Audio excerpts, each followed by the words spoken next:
The sun hung low over the thatched rooftops, and the air reeked of rot and smoke.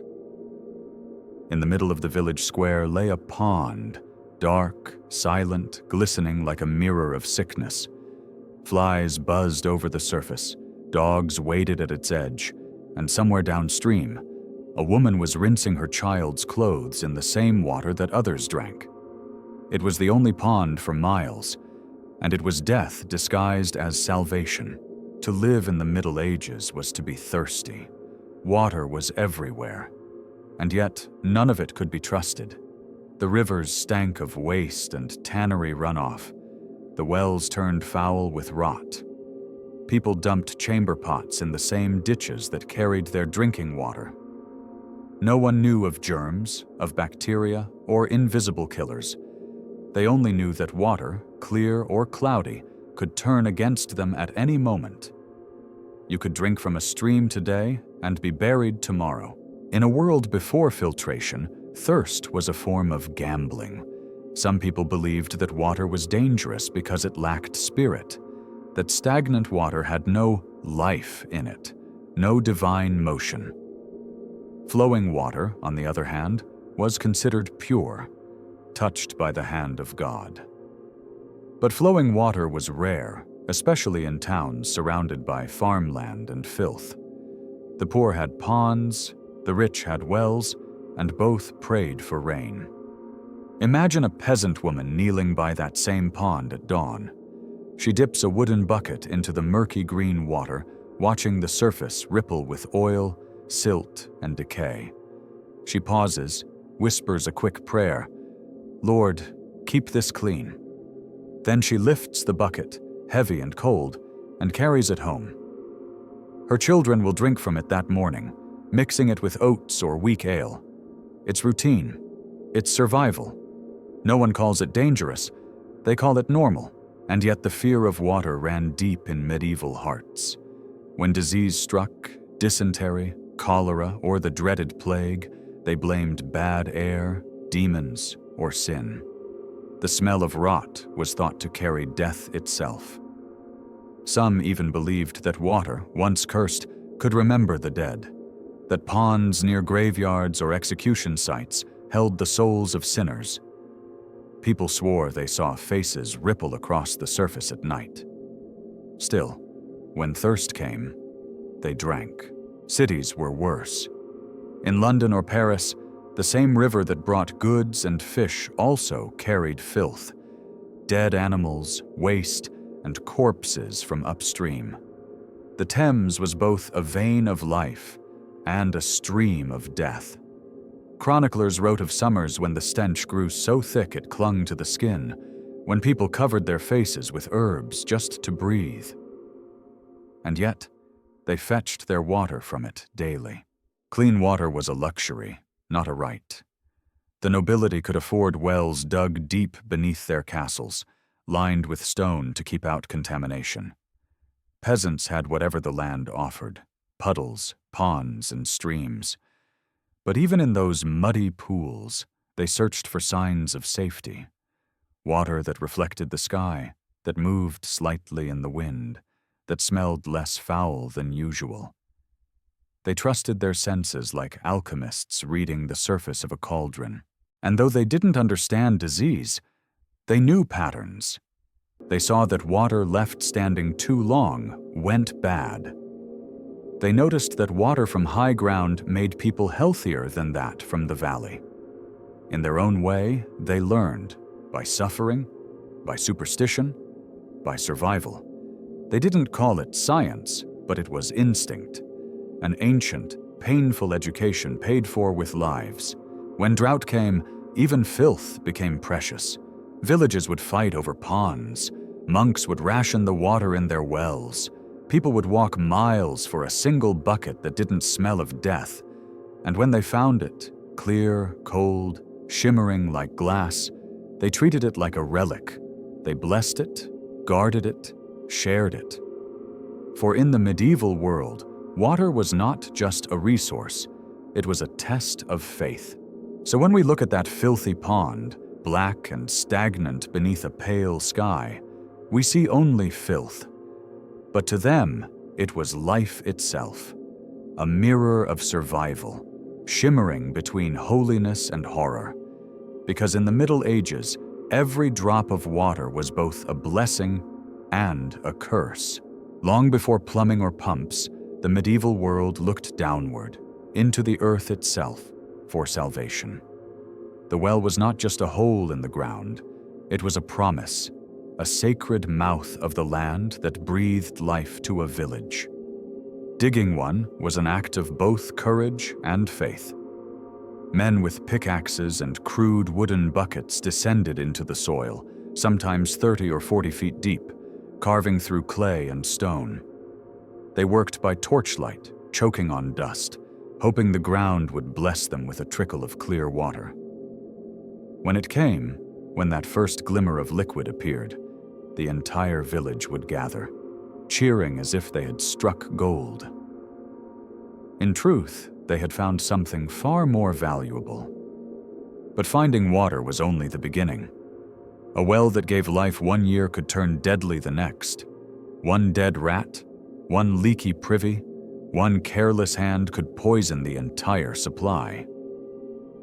And yet, people had no way to see or understand contamination. Instead, they relied on observation, intuition, and ritual.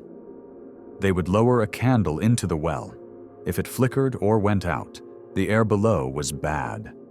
If it burned steady, the water was believed to be pure. They would taste it, smell it, even feed it to animals first. A healthy dog meant safe water. A sick one meant the devil had touched it.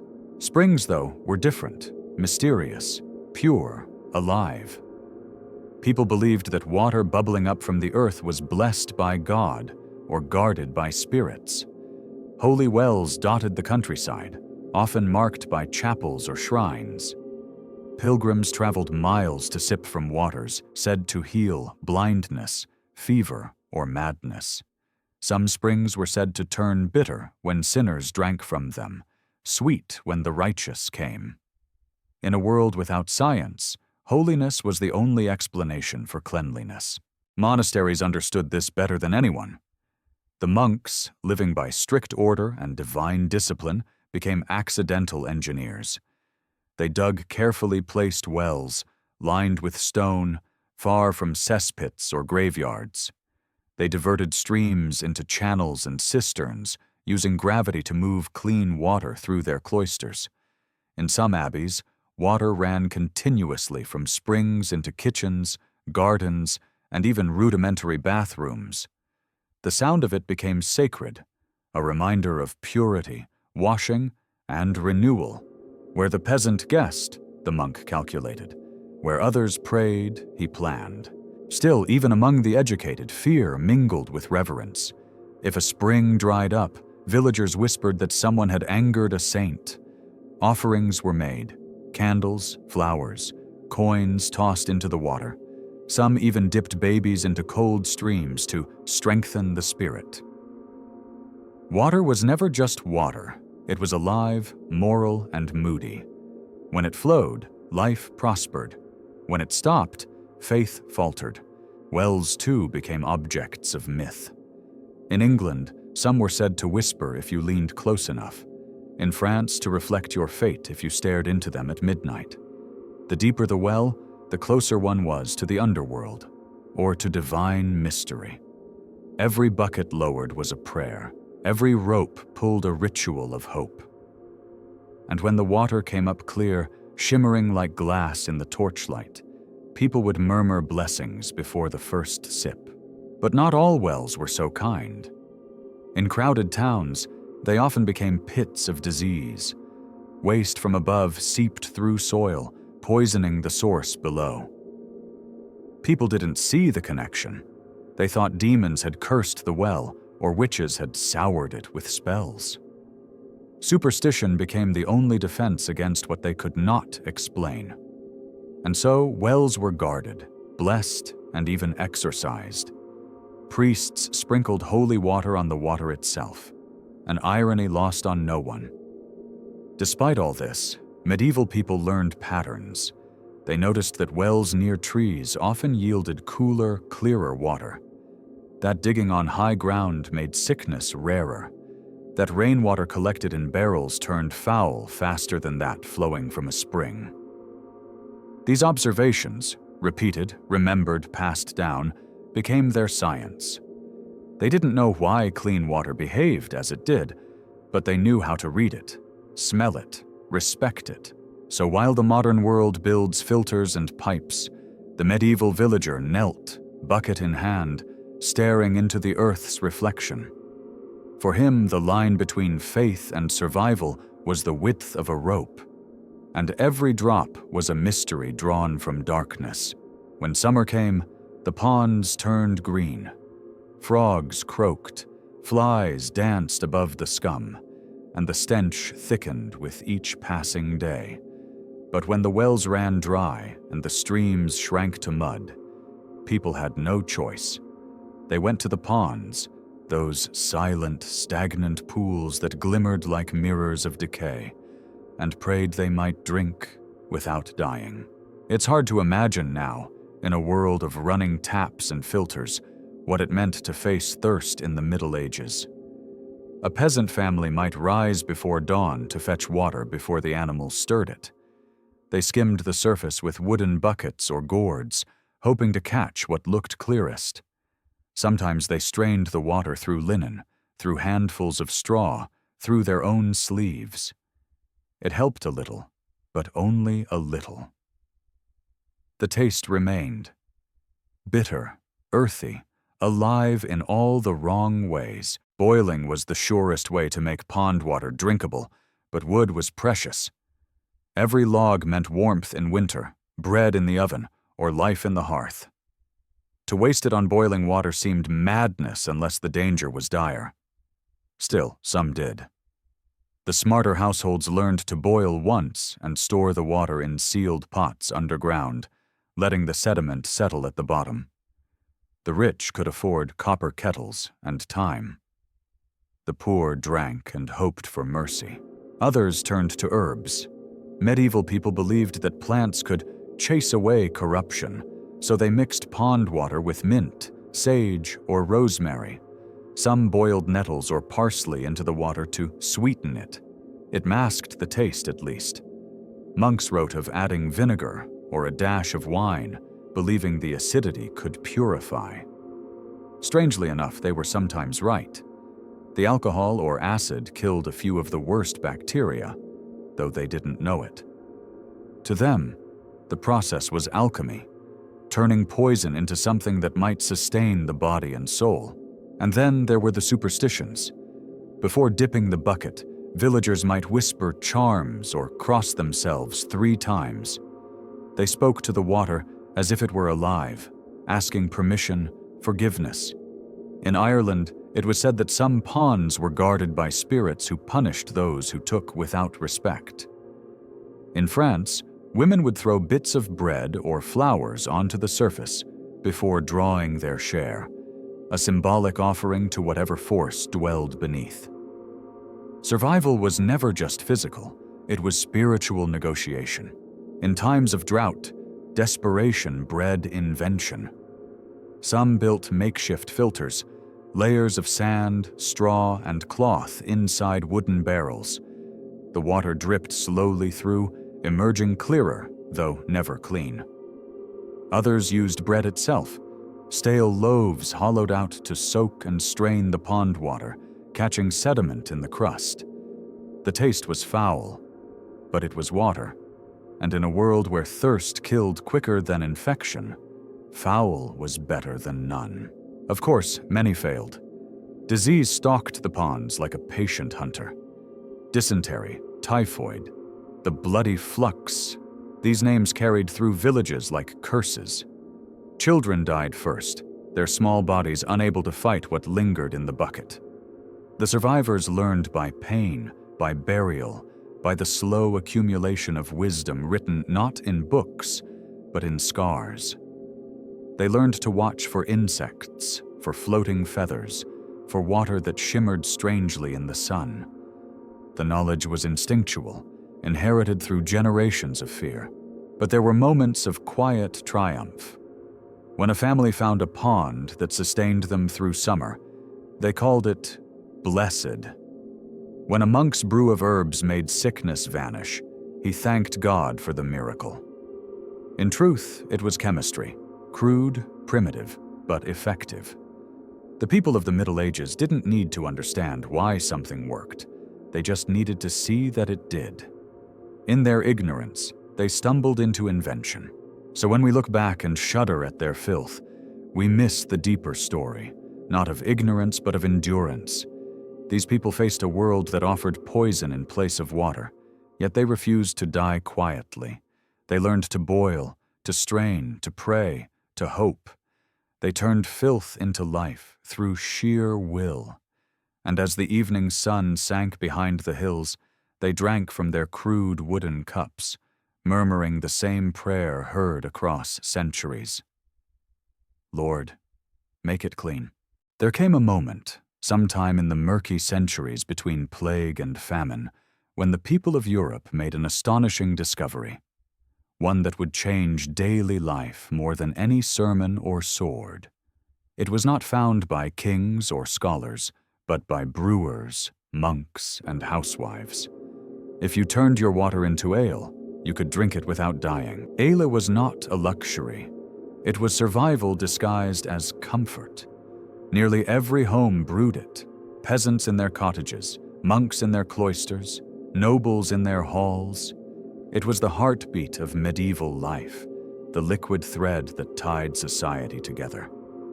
And yet few realized that behind its rich, yeasty smell and golden foam was a quiet miracle of sanitation.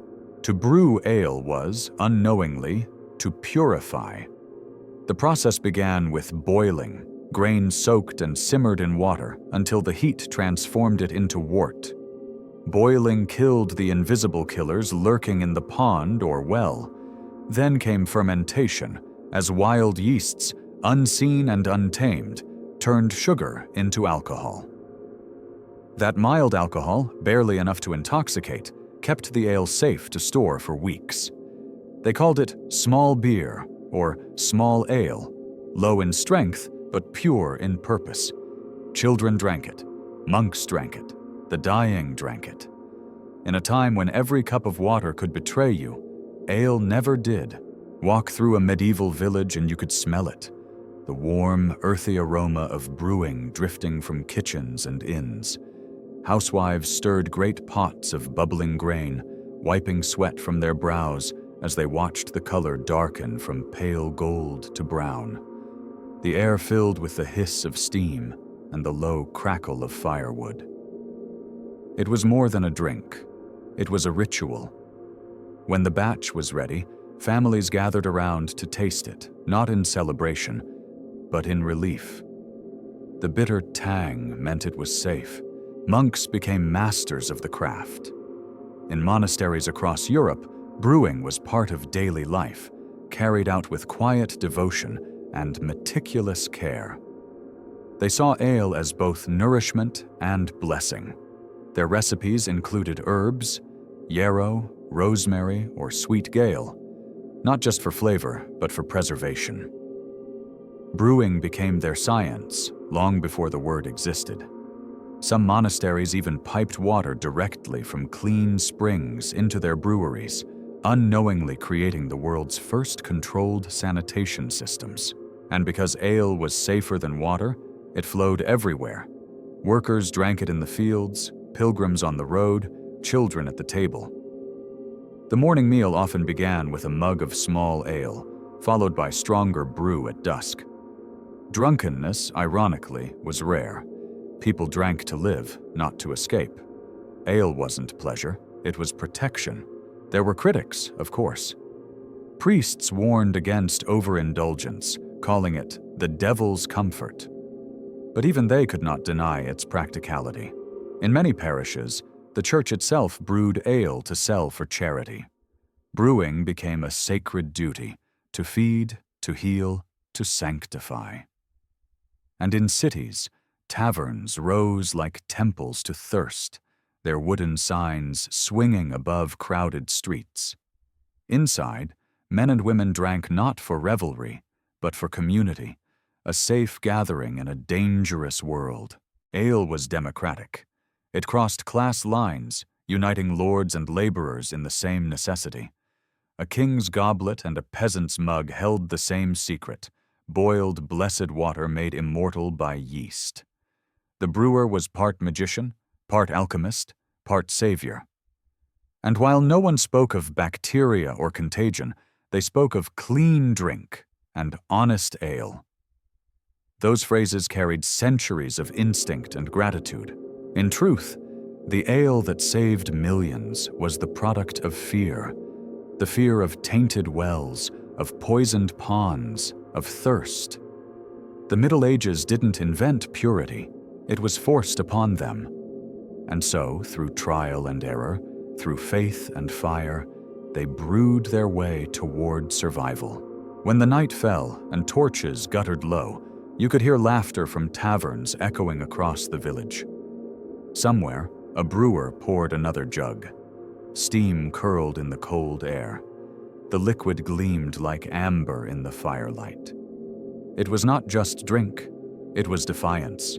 For in a world where water killed, ale was life, brewed by fire, sanctified by hands, and carried through centuries as the one pure thing humanity ever made by accident. If the peasantry survived by improvisation, and the taverns by accident, then the monasteries and castles survived by design. Hidden behind stone walls and silent cloisters, a handful of medieval minds began to understand what no peasant prayer or herbal charm could explain: that water, if guided, could be controlled. These were the water masters, monks, masons, and engineers who built miracles out of mud and mathematics. In the monastic world, water was sacred not just for drinking, but for living. It washed the monks before prayer, cooled their gardens, drove their mills, and filled their fish ponds. The rule of Saint Benedict declared that idleness is the enemy of the soul, and so every monastery worked, weaving, grinding, washing, brewing, and for that, it needed water. The monks learned to tame it with discipline and divine purpose. The Cistercians were the greatest of them all. These white-robed monks, spread across Europe from England to Italy, built abbeys in remote valleys where no city dared go. They studied the land like engineers, tracing the paths of streams, measuring slopes, digging channels. They constructed leats, narrow trenches that carried water for miles, and built settling tanks to let mud sink before it reached the monastery. In some places, they used sand and charcoal to filter the flow, centuries before anyone spoke the word filtration. When archaeologists uncovered these systems, they found networks so intricate they rivaled the aqueducts of Rome. Inside the abbey, the water ran like veins through the body.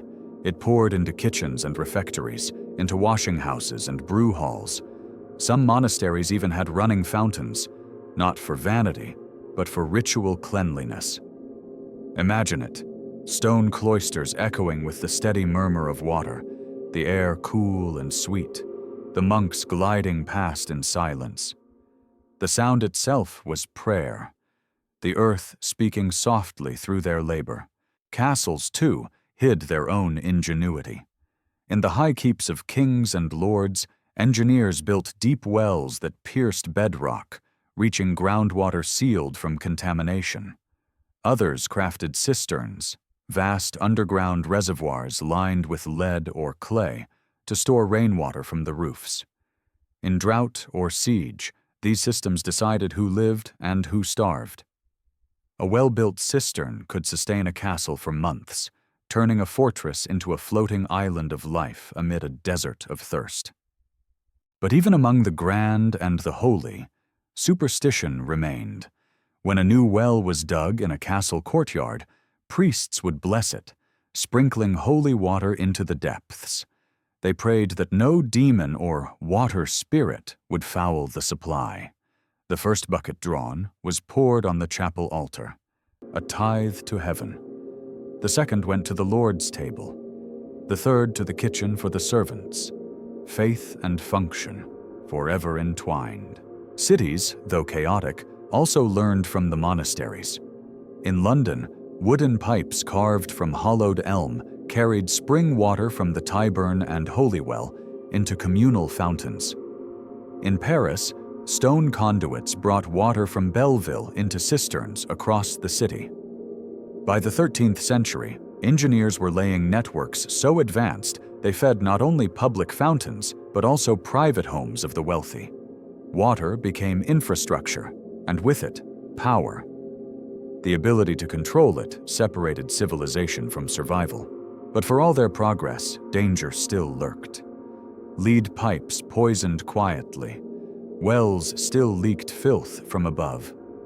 A single mistake could turn purity to pestilence overnight. The knowledge remained fragile, passed down in manuscripts guarded by monks or by word of mouth among builders and masons. There was no common science, no grand theory, only experience and faith. Yet, what they achieved remains astonishing. They worked without microscopes, without chemistry, without understanding germs, and still they built systems that lasted for centuries. At Fountains Abbey, water still flows through the same stone channels the monks laid 800 years ago. At Dover Castle, the rain still drips into the ancient cistern beneath the keep. They did not just survive their age, they engineered a future beyond it. When we think of the Middle Ages, we picture filth and superstition. But beneath that image lies something more powerful, a quiet intelligence, born not in universities, but in fields, workshops, and cloisters. These were not people who accepted squalor. They fought it with shovels and faith, one drop at a time, for the medieval world was not a dark age. It was an age of endurance, of hands that built, of minds that watched, and of souls that listened to the whisper of water in stone. By the time the Middle Ages began to fade into the dawn of the Renaissance, Europe had already written its story of thirst, in wells and rivers, in graves and prayers. Centuries of struggle with water had shaped not only its cities and monasteries, but its very way of thinking. Every pond, every pipe, every bucket was a chapter in humanity's education about survival. They did not understand bacteria or disease, but they understood consequence. Water could bless or betray, and that truth, older than science itself, would echo far beyond their time. The people who lived through those centuries carried a strange wisdom, the kind learned only through suffering. They had watched loved ones die from foul humors, seen children's lips turn blue from poisoned wells, and yet they never gave up searching for purity. Their methods, boiling, filtering, brewing, blessing, were acts of faith disguised as experiments. Every failed attempt was a note in the long symphony of progress. They did not think of themselves as inventors, but their daily struggle was invention. When the Great Plagues came, people finally began to connect sickness with filth. Physicians started recommending that water be made lively by fire, and towns began building more fountains, more pipes, more ways to separate drinking water from waste. The seeds of public health were sown in the mud of medieval streets.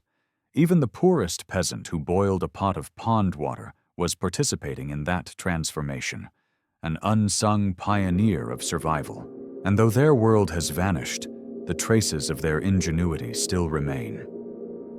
Walk through the ruins of an abbey, and you'll find the stone troughs where monks once washed before prayer. Beneath castle courtyards, cisterns still glisten in the dark. In forgotten fields, hollowed stones mark the paths of vanished springs.